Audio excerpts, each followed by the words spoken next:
Hello guys, welcome back to my YouTube channel.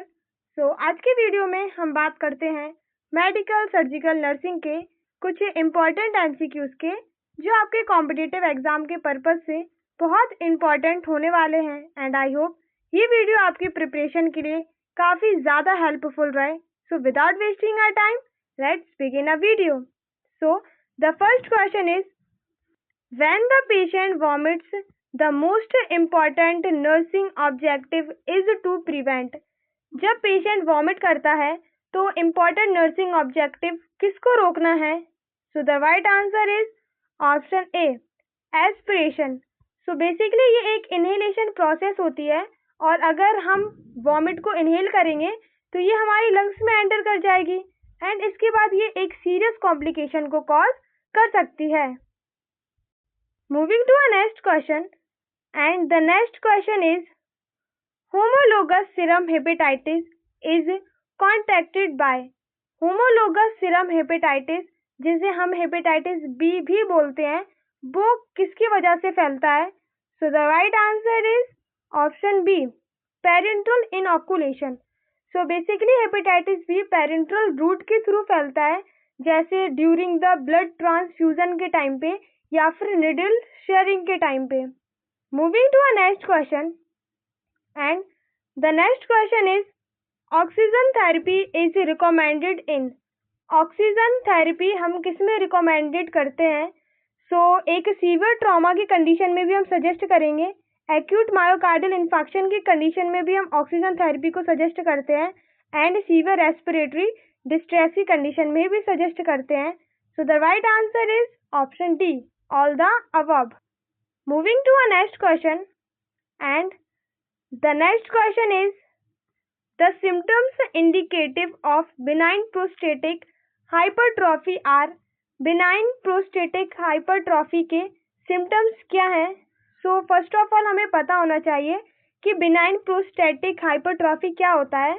तो ये एक एज रिलेटेड डिसीज होती है, जिसमें प्रोस्टेट ग्लैंड होती है वो इनलार्ज हो जाती है एंड कॉज करती है हमें यूरिनेशन डिफिकल्टी को। इसके साइन एंड सिम्टम्स क्या होंगे?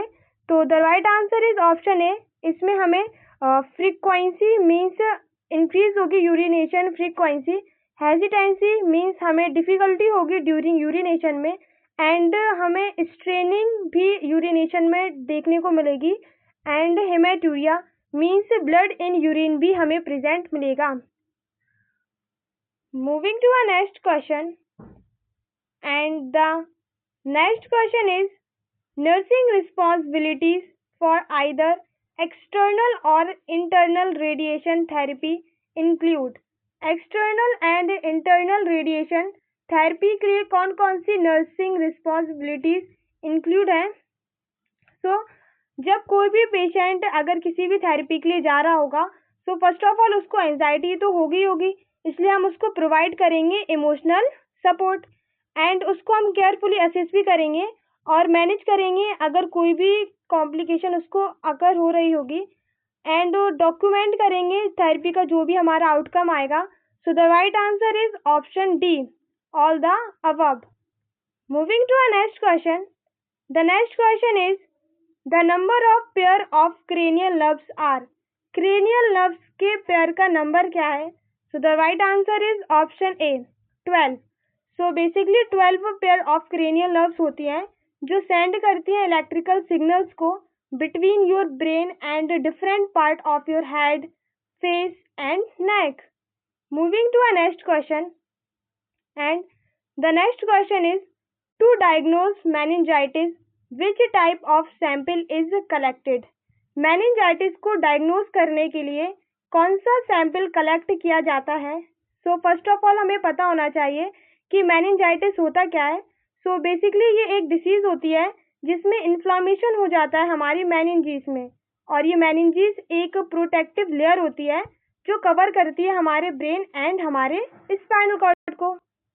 मेनिंजाइटिस को डायग्नोज करने के लिए हम CSF फ्लूइड को कलेक्ट करते हैं। So the right answer is option B, CSF mean cerebrospinal fluid, जो हम लंबर पंक्चर के थ्रू ऑब्टेन करते हैं। इसमें एक स्पाइनल निडल होती है जो हम इंसर्ट करते हैं 2 वर्टिब्रास के बीच में, स्पाइनल कैनाल में और CSF को हम कलेक्ट करते हैं। Moving to a next question, and the next question is Guillain-Barré syndrome is a disease of which of the following? Guillain-Barré syndrome किसकी बीमारी है?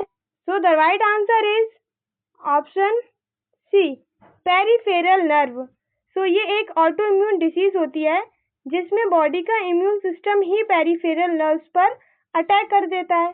Moving to a next question, and the next question is which type of burn is painless? किस type का burn painless होता है? So the right answer is option A, third degree, क्योंकि इसमें हमारी जो नर्व्स होती हैं वो डिस्ट्रॉय हो जाती हैं और हमें पेन का सेंस ही नहीं होता है। Moving to a next question, and the next question is the instrument use to measure blood pressure is? Blood pressure को मेजर करने के लिए किस इंस्ट्रूमेंट का यूज किया जाता है? So the right answer is option A, is sphygmomanometer. तो हम ब्लड प्रेशर को असेस करने के लिए स्फेग्मोमैनोमीटर का यूज करते हैं। So thank you guys for watching me, and I hope आप लोगों को मेरी ये वीडियो काफ़ी ज़्यादा पसंद आई होगी। For more update please subscribe to my channel, like, comment and share my video. Thank you.